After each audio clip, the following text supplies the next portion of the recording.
ಮತ್ತು ಸಂಪನ್ಮೂಲ ವ್ಯಕ್ತಿಗಳೇ, ಇವತ್ತು ಒಂದು ನಮ್ಮೆಲ್ಲರ ಪ್ರಯತ್ನ ಏನಂದರೆ ನಮ್ಮ ಮಕ್ಕಳು ವಿದ್ಯಾಭ್ಯಾಸ ಮಾಡ್ತಾ ಇರತಕ್ಕಂಥದ್ದು ಸತ್ಯ, ಅದರಲ್ಲಿ ಗುಣಾತ್ಮಕ ಶಿಕ್ಷಣವನ್ನು ನಾವು ಕೊಡಬೇಕು ಅಂತಕ್ಕಂಥದ್ದು ಇವತ್ತು ಎಲ್ಲ ಶಿಕ್ಷಕರು ನಮ್ಮ BEO ಅವರ ಮುಖಂಡತ್ವದಲ್ಲಿ ಒಂದು ಸಂಕಲ್ಪವನ್ನು ಅವ್ರು ಮಾಡಿದ್ದಾರೆ. ಅದು ತೆಗಿತಕ್ಕಂಥ ಸಂಕಲ್ಪ ಮಾಡ್ತಕ್ಕಂಥದ್ದು, ಅದನ್ನು ಈಡೇರಿಸ್ತಕ್ಕಂಥದ್ದು, ಅದನ್ನ ಸಂಕಲ್ಪ ನೀವೆಲ್ಲರೂ ಕೂಡ ಇವತ್ತು ಮಾಡಬೇಕಾಗ್ತದೆ. ನಿಮ್ಮ ಜೊತೆಗೆ ಇನ್ನೂ ಕೂಡ ಹೆಚ್ಚಿನ ಮಕ್ಕಳು ನಮ್ಮ ಕ್ಷೇತ್ರದವರು ಸೇರಿಕೊಳ್ಳಿ ಅಂತಕ್ಕಂಥದ್ದು ನನ್ನ ಒಂದು ಆಶಾಭಾವನೆ. ಬರೀ 120 ಜನ ನೀವೇನು ಮಕ್ಕಳು ಇವತ್ತು ಬಂದಿದ್ದೀರಿ, ನಿಮ್ಗೆ ಅಷ್ಟೇ ಅಲ್ಲದೆ ವಿದ್ಯೆ ಯಾರು ಸೊತ್ತು ಅಲ್ಲ ಅಂತಕ್ಕಂಥದ್ದಕ್ಕೆ ಆ ಮಗುವಿನ ನಿದರ್ಶನ ಇದೆ. ನೀವು ಕೂಡ ಅದಕ್ಕೆ ನಿದರ್ಶನ ಆಗ್ತೀರಾ ಅಂತ ನಮಗೆ ಆಶಾಭಾವನೆ ಇದೆ. ಆದ್ದರಿಂದ ಇದರಲ್ಲಿ ಬಡತನ ಮತ್ತೊಂದು ಶ್ರೀಮಂತಿಕೆ ಏನೂ ಕೂಡ ಅಡ್ಡಿ ಬರಲ್ಲ, ಜಾತಿ ಅಡ್ಡಿ ಬರಲ್ಲ, ಯಾವುದೂ ಕೂಡ ಅಡ್ಡಿ ಬರಲ್ಲ. ವಿದ್ಯೆ ಯಾರು ಸೊತ್ತು ಅಲ್ಲ, ಯಾರು ಸಂಪತ್ತು ಅಲ್ಲ, ಸ್ವಲ್ಪ ಒಂದೇ ಅದು ಸೊತ್ತಾಗ್ತದೆ. ನಿಮ್ಮ ಜ್ಞಾನನ ಹೆಚ್ಚಿಸ್ಕೊಂಡು ನೀವು ಯಾವ ರೀತಿ ನೀವು ಅಭ್ಯಾಸ ಮಾಡ್ತೀರಿ ಅದ್ರ ಮೇಲೆ ಹೋಗ್ತದೆ. ಒಂದು ಈ ವಿಷಯಗಳೇನು ಆ ಮಗು ಹೇಳ್ತು, ಕಳೆದ ಬಾರಿ ಬಂದಂಥ ಡಿಸ್ಟಿಂಕ್ಷನ್ ಫಸ್ಟ್ ರ್ಯಾಂಕ್ ಬಂದಂಥ ಮಗು, ಒಂದು ಯಾವಾಗಲೂ ಕೂಡ ಬುಕ್ ಇಟ್ಕೊಂಡಿದ್ದೀನಿ ಅಂತ ಪ್ರದರ್ಶನ ಮಾಡೋದ ಅವಶ್ಯಕತೆ ಇಲ್ಲ. ಕಲಿಬೇಕಾದಂಥ ಸಂದರ್ಭದಲ್ಲಿ ಕಲಿಬೇಕು, ಕ್ರೀಡೆ ಸಂದರ್ಭದಲ್ಲಿ ಆಟ ಆಡಬೇಕು.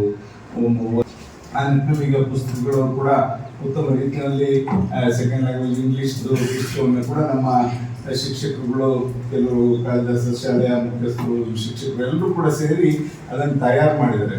ಎಲ್ಲರ ಉದ್ದೇಶ ಏನು ಹೇಳಿ ಮಕ್ಕಳ, ನಿಮಗೆ ಒಳ್ಳೆ ಜ್ಞಾನ ಸಿಗಬೇಕು, ನಿಮ್ಗೆ ಒಳ್ಳೆ ಒಂದು ಎಲ್ಲ ವಿಷಯಗಳು ಕೂಡ ನಿಮಗೆ ಇಲ್ಲೇ ಸಿಗುವಂಥದ್ದು ಆಗಬೇಕು ಅಂತಕ್ಕಂಥದ್ದು ನಮ್ಮ ಶಿಕ್ಷಕರ ಒಂದು ಅನಿಸಿಕೆ ಮತ್ತು ಅಭಿಪ್ರಾಯ ಮತ್ತು ಅವರ ಆಸೆನೂ ಕೂಡ ಆಗಿರೋದ್ರಿಂದ ಅದನ್ನು ತಾವೆಲ್ಲರೂ ಕೂಡ ಪಡ್ಕೊಂಡು ಅದನ್ನು ನೀವು ಅದರಲ್ಲಿ ಹೆಚ್ಚಿನ ಜ್ಞಾನವನ್ನು ಪಡ್ಕೊಂಡು ಅದರಲ್ಲಿರ್ತಕ್ಕಂಥ ವಿಷಯಗಳೆಲ್ಲದನ್ನು ಕೂಡ ಗ್ರಹಿಸಿ ನೀವು ಅದನ್ನು ಬರೆದಾಗ, ಪರೀಕ್ಷೆಯಲ್ಲಿ ನೀವು ಅದನ್ನು ಪ್ರದರ್ಶನ ಮಾಡಿದಾಗ ನಮಗೆಲ್ಲರಿಗೂ ಕೂಡ ಅರ್ಥ ಆಗ್ತದೆ ಈ ಬುಕ್ಕಿನ ವ್ಯಾಲ್ಯೂ ಏನು ಅಂತ, ಅದಕ್ಕಿರ್ತಕ್ಕಂಥ ಬಂಡವಾಳ ಏನು, ಅದರಲ್ಲಿರ್ತಕ್ಕಂಥ ಅಂಶ ಏನು, ಸಾರಾಂಶ ಏನು ಅಂತಕ್ಕಂಥದ್ದು ಅವತ್ತು ನಮಗೆ ಬೆಳಕಿಗೆ ಇನ್ನೊಂದು ವರ್ಷದಲ್ಲಿ ಗೊತ್ತಾಗ್ತಕ್ಕಂಥದ್ದು. ಅದಕ್ಕೆ ಇವಾಗಿಂದನೇ ಆ ಸಸಿಗೆ ನೀರು ಹಾಕ್ತಕ್ಕಂಥ ಕೆಲಸ ನಾವೆಲ್ಲ ಸೇರಿ ಶಿಕ್ಷಣ ಇಲಾಖೆಯವರು, ಸಮಾಜ ಎಲ್ಲ ಸೇರಿ ಮಾಡ್ತಾ ಇದ್ದೇವೆ. ದಯಮಾಡಿ ಮಕ್ಕಳೇ, ನೀವೆಲ್ಲರೂ ಕೂಡ ನಿಮ್ಮ ಮಕ್ಕಳನ್ನು ನೋಡಿದ್ರೆ ಕೂಡ ಗೊತ್ತಾಗ್ತದೆ ನಿಮ್ಮ ಒಂದು ಆಶಾಭಾವನೆ, ನಿಮ್ಮ ಲವಲವಿಕೆಯನ್ನು ನೋಡಿದಾಗ ಖಂಡಿತ ನೀವು ಇದರಲ್ಲಿ ನೀವು ಏನು ಶಿಕ್ಷಕರು ನಿಮ್ಮ ಪಾಠ ಹೇಳ್ಕೊಡ್ತಾರೆ ಅದನ್ನು ನೀವೆಲ್ಲರೂ ಕೂಡ ಅರ್ಥ ಮಾಡ್ಕೊಳ್ಳಿ. ಅದನ್ನು ಯಾವ ರೀತಿ ಅವರು ಬೋಧನೆಯನ್ನು ಮಾಡ್ತಾ ಇದ್ದಾರೆ ಅದನ್ನು ನಿಮ್ಗೆ ಅರ್ಥ ಆಗ್ತಾ ಇದ್ರೆ ದಯಮಾಡಿ ನೀವು ಅದನ್ನು ಅನುಸರಿಸಿ. ಇಲ್ಲ ಅಂತಂದ್ರೆ ಅವ್ರನ್ನ ಪ್ರಶ್ನೆ ಮಾಡಿ ಕೇಳ್ಬೋದು ನೀವು. ಇಲ್ಲ ಇದು ಯಾಕೋ ನನಗೆ ಸಂಶಯ ಇದೆ ಅಂತಕ್ಕಂಥದ್ದು ನೀವು ವ್ಯಕ್ತಪಡಿಸಿದ್ರೆ ಅದನ್ನ ಸಂಶಯವನ್ನ ಸರಿಪಡಿಸಿ ನಿಮಗೆ ಮತ್ತೆ ನಿಮಗೆ ಒಂದು ರೀಕರೆಕ್ಟ್ ಮಾಡಲಿಕ್ಕೆ ಅವ್ರು ಮುಂದಾಗ್ತಾರೆ. ಆ ನಿಟ್ಟಿನಲ್ಲಿ ನಿಮ್ಮ ಜ್ಞಾನವನ್ನು ನೀವು ಹೆಚ್ಚಿಸ್ಕೋಬೇಕು. ನಿಮ್ಗಿದೆ ಅದು, ಅದನ್ನು ನೀವು ಎಲ್ಲರೂ ಕೂಡ ನಿಮ್ಮ ವಯಸ್ಸಿಗೆ ಮೀರಿದಂಥ ಬುದ್ಧಿಶಕ್ತಿನ ನಿಮ್ಗಿದೆ ಅಂತಕ್ಕಂಥದ್ದು ನಮ್ಮೆಲ್ಲರಿಗೂ ಕೂಡ ಗೊತ್ತು. ಅದರಿಂದ ಅದನ್ನ ಬೇರೆ ಕಡೆ ಡೈವರ್ಟ್ ಮಾಡಬೇಡಿ ದಯಮಾಡಿ. ಈಗ ಹೇಳಿದ್ರು ಸ್ಮಾರ್ಟ್ ಕ್ಲಾಸ್ ಮಾಡ್ತಕ್ಕಂಥದ್ದು ಇದೆಲ್ಲ ಕೂಡ ಇದೆ, ಜೊತೆಗೆ ಸ್ಮಾರ್ಟ್ ಫೋನ್ಸು ಕೂಡ ನಿಮ್ಮ ಜೊತೆ ಇದೆ. ಅದರಲ್ಲಿ ಸಾಕಷ್ಟು ವಿಷಯಗಳು ಕೂಡ ಇದೆ. ಅದ್ರಲ್ಲಿ ಬೇಕಾದನ್ನ ಅಷ್ಟೇ ನೀವು ಪಡ್ಕೋಬೇಕಾಗ್ತದೆ. ನಿಮ್ಗೆ ಯಾವ್ದು ಬೇಕು, ನಿಮ್ಮ ವಯಸ್ಸಿಗೆ ನಿಮ್ಮ ಶಿಕ್ಷಣಕ್ಕೆ ಬೇಕಾದಂಥ ವಸ್ತುಗಳು ಅದರಲ್ಲಿ ಏನು ಸಿಗ್ತಾ ಇದೆ ಅದನ್ನ ಪಡ್ಕೊಳ್ಳುವಂಥದ್ದು. ಈಗ ಸ್ಕ್ಯಾನ್ ಮಾಡಿದ್ರೆ ನಿಮಗೆ ಪೂರ ಡಿಟೇಲ್ ಆ ಸಬ್ಜೆಕ್ಟ್ ಬಗ್ಗೆ ಸಿಗ್ತಕ್ಕಂಥ ವ್ಯವಸ್ಥೆ ಎಲ್ಲ ಕೂಡ ಅವರೆಲ್ಲ ಕೂಡ ಕಷ್ಟಪಟ್ಟು ಆ ಪುಸ್ತಕವನ್ನು ತಯಾರು ಮಾಡಿದ್ದಾರೆ. ನಾನು ಕೂಡ BEO ಅವರಿಗೆ ಫಸ್ಟ್ ಮೀಟಿಂಗಲ್ಲೇ ಕೊಟ್ಟೆ, ಎಷ್ಟು ಬುಕ್ಸ್ ಕೊಟ್ಟಿದ್ದೀನಿ BEO ಅವರಿಗೆ, ಎಲ್ಲ ಶಾಲೆಗಳು ಇದನ್ನ ಮಾಡ್ಬೋದು ಅಂತಕ್ಕಂಥ ನಿಟ್ಟಿನಲ್ಲಿ BEO ಅವರಿಗೆ ಅದರಲ್ಲಿ ಸ್ಕ್ಯಾನಿಂಗ್ ಎಲ್ಲದೂ ಕೂಡ ಕೊಟ್ಟಿದ್ವಿ. ಅವರು ನಾವು ಇನ್ನೂ ಸಾಕಷ್ಟು ನಮ್ಮ ಕ್ಷೇತ್ರದಲ್ಲಿ ಶಿಕ್ಷಣಕ್ಕೆ ಗುಣಾತ್ಮಕ ಶಿಕ್ಷಣ ಸಿಗಬೇಕು, ಎಲ್ಲರೂ ಕೂಡ ಯಾವತ್ತೂ ಕೂಡ ಫಸ್ಟ್ ಜಿಲ್ಲೆಗೆ ಫಸ್ಟ್ ರ್ಯಾಂಕ್ ಇಂದ ಹಿಡಿದು ಸ್ಟೇಟಿಗೆ ಫಸ್ಟ್ ಬರೋದು ಮಾಡಬೇಕು ಅಂತಕ್ಕಂಥದ್ದು ನಮ್ಮ ಒಂದು ಆಸೆ. ಹಲವಾರು ರೀತಿ ಕಸರತ್ತನ್ನ ನಾವು ಅವ್ರು ಮಾಡ್ತಾ ಇದ್ವಿ. ಹಲವಾರು ಜನ ವಿಜ್ಞಾನಿಗಳು ಮತ್ತೆ ಶಿಕ್ಷಣ ಇಲಾಖೆ ತಜ್ಞರೆಲ್ಲರೂ ಕೂಡ ಕೂತ್ಕೊಂಡು ನಾಳೆನೂ ಕೂಡ ಒಂದು ಮೀಟಿಂಗ್ ಇದೆ, ಫೈನಲ್ ಮಾಡ್ತಾ ಇದ್ವಿ ನಾಳೆ ಒಂದು ಕೆಲವೆಲ್ಲ ಅಂಶಗಳನ್ನ ಕಾರ್ಲೇ ಇಟ್ಕೊಂಡು ಅದನ್ನ ಸಿಕ್ಕಂತ ವೇಳೆಯಲ್ಲಿ ಅದನ್ನೆಲ್ಲ ಕೂಡ ಗ್ಲಾನ್ಸ್ ಮಾಡಿ ಯಾವುದು ಸರಿ ಯಾವುದು ತಪ್ಪು ಎಲ್ಲದನ್ನು ಕೂಡ ನಾವು ಸರಿ ಚರ್ಚೆ ಮಾಡಿ ನಾವು ಒಂದು ನಮಗೆ ಬೇಕಾದಂಥ ರೀತಿಯಲ್ಲಿ ನಮ್ಮ ಮಕ್ಕಳಿಗೆ ಭವಿಷ್ಯವನ್ನು ರೂಪಿಸ್ತೀವಿ. ಯಾಕೆ ನಿಮಗೆ ಇಷ್ಟು ಹೊತ್ತನ್ನು ನಾವು ಕೊಡ್ತಾ ಇರ್ತಕ್ಕಂಥ ಉದ್ದೇಶ ಏನಂದ್ರೆ, ಶಿಕ್ಷಣ SLC ಇದೆಯಲ್ಲ, ಇದೊಂದು ತಿರುವಿನ ಸಂದರ್ಭ. ನಿಮ್ಮ ಜೀವನದಲ್ಲಿ ಒಂದು ಟರ್ನಿಂಗ್ ಪಾಯಿಂಟ್ ಅಂತ ಏನು ಹೇಳ್ತೀವಿ, ನಿಮ್ಮ ತಿರುವು. ಆದ್ರಿಂದ ನಿಮ್ಮ ಮನಸ್ಸು ಚಂಚಲತೆಗೆ ಬಿಡಬಾರ್ದು ದಯಮಾಡಿ.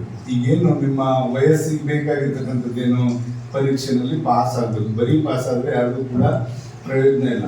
ಇವಾಗ ಅತ್ಯಂತ ಡಿಸ್ಟಿಂಕ್ಷನ್ ಬಂದರೂ ಪ್ರಯೋಜನ ಇಲ್ಲ. ಹೆಚ್ಚಿನ ಮಾರ್ಕ್ಸ್ ಅನ್ನ ತಗೋಬೇಕು. ಈಗ 600ಕ್ಕಿಂತ ಹೆಚ್ಚಿನ ಅಂಕವನ್ನು ಪಡೆದ್ರೆ ನಿಮ್ಗೆ ಗೌರವ ಜಾಸ್ತಿ ಆಗ್ತಕ್ಕಂಥದ್ದು, ಮತ್ತೆ ನಿಮ್ಮ ಭವಿಷ್ಯ ರೂಪ ಆಗ್ತಕ್ಕಂಥದ್ದು.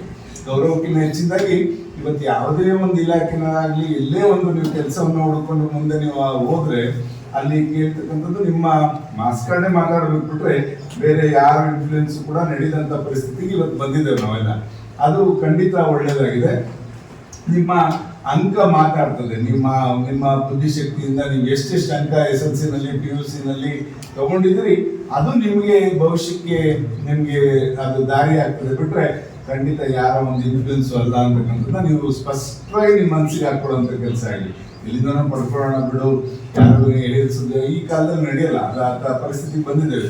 ಎಲ್ಲರೂ ಕೂಡ ನಾವು ಹೆಚ್ಚಿನ ಅಂಕವನ್ನು ಪಡೆದು ತೇರ್ಗಡೆ ಆದರೆ ನಮ್ಮ ಡಿಸ್ಟಿಂಕ್ಷನ್ ನಮ್ಮ ಮಾರ್ಕ್ಸ್ ಮೇಲೆ ನಮಗೆ ಮುಂದಿನ ಭವಿಷ್ಯ ರೂಪ ಆಗ್ತದೆ ಅಂತಕ್ಕಂಥದ್ದು. ನೀವು ಯಾವುದೇ ಒಂದು ಡಾಕ್ಟರ್ ಆಗಿ, ಇಂಜಿನಿಯರ್ ಆಗಿ, ಮತ್ತೆ ಸೈಂಟಿಸ್ಟ್ ಆಗಿ ಬೇರೆ ಬೇರೆ ಹಲವಾರು ರಂಗಗಳು ನಿಮ್ಮನ್ನು ಕೈ ಬೀಸಿ ಕರೀತದೆ ಸಮಾಜದಲ್ಲಿ. ಎಲ್ಲದಕ್ಕೂ ಕೂಡ ವ್ಯಾಲ್ಯೂ ಇದೆ. ಅದರಿಂದ ನಾವು ದಯಮಾಡಿ ನಿಮಗೆ ಯಾವ ರಂಗದಲ್ಲಿ ಆಸಕ್ತಿ ಇದೆ ಅದನ್ನ ಆಯ್ಕೆ ಮಾಡ್ಕೊಳ್ಳುವಂಥದ್ದು ನಿಮ್ಗೆ ಬಿಟ್ಟಂಥದ್ದು. ನೀವು ಅದನ್ನ ನಿಮ್ಮ ಪೋಷಕರಿಗೆ, ನಿಮ್ಮ ಶಿಕ್ಷಕರಿಗೆ ಹೇಳಿದ್ರೆ ಅದಕ್ಕೆ ನಿಮ್ಗೆ ಪೂರಕವಾಗಿ ಬೇಕಾದಂತ ಎಲ್ಲಾ ರೀತಿ ಮಾಹಿತಿಯನ್ನು ಅವರು ಒದಗಿಸ್ಕೊಡುವಂಥದ್ದು ಮಾಡ್ತಾರೆ.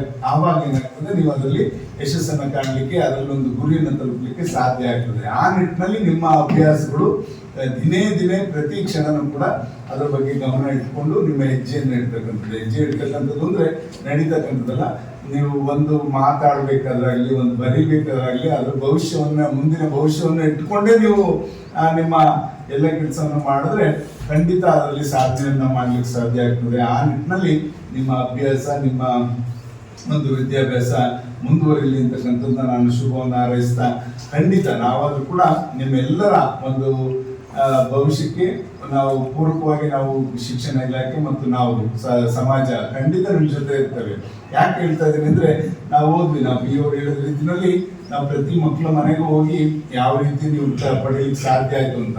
ಯಾಕೆಂದ್ರೆ ಮುಂದಿನ ವರ್ಷ ನೀವು ಬರ್ತಿರಲ್ಲ, ನಿಮ್ಗೆ ಅದನ್ನ ಪ್ರೇರಣೆ ಆಗೋ ರೀತಿಯಲ್ಲಿ ನಿಮ್ಗೆಲ್ರಿಗೂ ಕೂಡ ಅದನ್ನ ನಾವು ಪ್ರೇರೇಪಿಸೋ ನಿಟ್ಟಿನಲ್ಲಿ ನಾವು ಅವ್ರ ಜೊತೆ ಎಲ್ಲ ಇಂಟ್ರಾಕ್ಟ್ ಮಾಡಿದಾಗ ಖಂಡಿತ ಬಡವರು ಅವರು ಕೂಲಿ ಅಂದಿನ ಮಗು ಕೊನೆಗೂ ಆ ಮಗು ಹೋಗಿ ಇದಕ್ಕೆ ಸೇರ್ಕೊಂತು, ಗೌರ್ಮೆಂಟ್ ಸ್ಕೂಲ್ಗೆ ಸೇರ್ಕೊಂತು. ಹೇಳಿದ್ರು ಬೇರೆ ಒಳ್ಳೆ ಕಡೆ ಸೇರಿಸ್ತೀವಿ ಬನ್ನಿ ಅಂತ.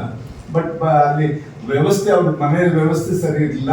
ಆ ಮಗು ಬಿಟ್ಟಿರೋಕೆ ಅವ್ರ ಪೋಷಕರಿಗೆ ಆಗಿಲ್ಲ, ಮಗುನು ಅಷ್ಟೇ ಮನೆ ಬಿಟ್ಟು ಬೇರೆ ಕಡೆ ಹೋಗ್ಲಿಕ್ಕೆ ಅದು ಕೂಡ ಒಪ್ಲಿಲ್ಲ. ಹೀಗಾಗಿ 9 ಜನ ಮಕ್ಕಳು ಕಳೆದ ಸಲ ನಮ್ಮ ತಾಲೂಕಿನವರು 600ಕ್ಕಿಂತ ಹೆಚ್ಚಿನ ಅಂಕ ಪಡೆದವರು. 624 ಪಡೆದಂತ ಮಗು ಇಲ್ಲೇ ನಮ್ಮ ದೇವರಳ್ಳಿ ಮಗು. ಬಟ್ ಅದು ಓದಿದ್ದು ಸಿರಾ ವಾಸವಿ ಶಾಲೆನಲ್ಲಿ ಆ ಮಗು ಓದಂಥದ್ದು. ಹಾಗಾಗಿ ಇಲ್ಲಿ ಒಂದು ರೋಟರಿ ಸ್ಕೂಲಲ್ಲಿ ಒಂದು ಮಗು ಬಿಟ್ರೆ ಇನ್ನೆಲ್ಲ ಗೌರ್ಮೆಂಟ್ ಸ್ಕೂಲ್ ಮಕ್ಕಳೇ ಡಿಸ್ಟಿಂಕ್ಷನ್ ಪಾಸ್ ಆಗಿರ್ತಕ್ಕಂಥದ್ದು. 600ಕ್ಕಿಂತ ಹೆಚ್ಚಿನ ಮಕ್ಕಳು ತಗೊಂಡಿದ್ದು.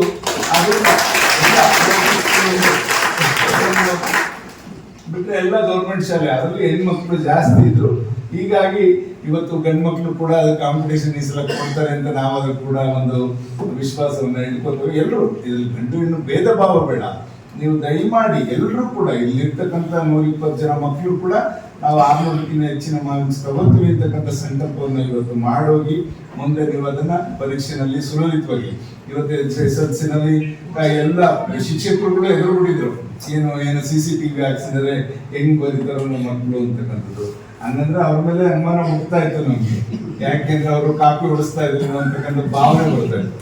ಈಗ ಯಾರು ಅದನ್ನ ನೆಚ್ಕೋಬೇಡಿ, ಬೇರೆಯವ್ರ ಬಗ್ಗೆ ಅವರಲ್ಲಿ ಇದ್ರೆ ಆಗ್ಲೇಬೇಡಿ. ನೀವು ಯಾವುದೋ ಒಂದು ವಾಮ ಮಾರ್ಗ ಸಿಗ್ತದೆ ನಮಗೆ ಅಂತಕ್ಕಂಥ ಅದನ್ನ ಜೀವನದಲ್ಲೇ ನೀವು ಅನ್ಕೋಬೇಡಿ. ನನ್ನ ಈ ತರ ಶಿಬಿರಗಳನ್ನ ಮಾಡ್ತಕ್ಕಂಥ ಕೆಲಸ ಮಾಡ್ತಾ ಇರ್ತಕ್ಕಂಥ ಉದ್ದೇಶ ಇವತ್ತು ನೀವೆಲ್ಲರೂ ಕೂಡ ಪರಿಪೂರ್ಣವಾಗಿ ಎಲ್ಲ ವಿಷಯಗಳನ್ನು ಎಲ್ಲ ಸಬ್ಜೆಕ್ಟ್ ಅಲ್ಲೂ ಕೂಡ ಗ್ರಹಿಸಿಕೊಂಡು ನೀವು ಅದನ್ನ ಅರ್ಥೈಸ್ಕೊಂಡು ನಿಮ್ಮ ಬುದ್ಧಿಗೆ ಇಟ್ಕೊಳ್ಳುವಂಥದ್ದಾಗಬೇಕು. ಇವತ್ತು ಆ ನಿಟ್ಟಿನಲ್ಲಿ ನೀವೆಲ್ಲರೂ ಕೂಡ ಇವತ್ತು ತಯಾರಾಗಬೇಕು ಅಂತಕ್ಕಂಥ ನಿಟ್ಟಿನಲ್ಲಿ ನಮ್ಮ ಒಂದು BO ಅವರು ಮತ್ತೆ ಎಲ್ಲ ಶಿಕ್ಷಕರು ಕೂಡ ನಿಮ್ಮನ್ನು ತಯಾರು ಮಾಡ್ಲಿಕ್ಕೆ ಹೊರಟಿರ್ತಕ್ಕಂಥದ್ದು.